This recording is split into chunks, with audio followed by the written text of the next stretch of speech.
En 91, aux Orocs, il y a les Pixies et la Mano Negra, mais surtout il y a les petits gars de Montbéliard. Ils s'appellent Chromosome, ils ont la vingtaine et ils font sensation. Laure était au premier rang. Oh là là, le plus grand concert de Chromosome de tous les temps, c'était la plus belle scène. Personnellement, j'avais 20 ans, c'était voilà, la plus belle époque pour Chromosome. C'est la concrétisation aussi d'une petite réussite locale. Et puis bon, on a été repéré par le directeur artistique des Eurockéennes en fait, qui nous a vu un concert au Mall à Montbéliard, qui nous a dit je vous prends tout de suite, vous êtes un peu spectaculaire, vous bougez beaucoup. 8 ans plus tôt, en 83, ils jouent leur première note dans un grenier. Ils sont au collège à Montbéliard et ils écoutent Kiss et Trust en boucle. Nous, on ne veut pas aller à l'usine comme nos parents, donc on a déjà ce truc-là en nous. On veut faire autre chose, on veut faire du rock'n'roll, on veut faire du hard rock, on écoute beaucoup Trust.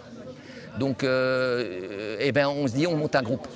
Petit à petit, la bande se structure. Ils sont 3, puis 4. Ils achètent de nouveaux instruments et ils sortent du grenier pour jouer dans des bars ou à la fête de la musique. Ils ont des choses à dire. On écrivait sur des fables, des choses sur les chevaliers du mal, enfin des choses comme ça. Et puis après, ça a changé. C'est-à-dire qu'après, on a plus fait des textes.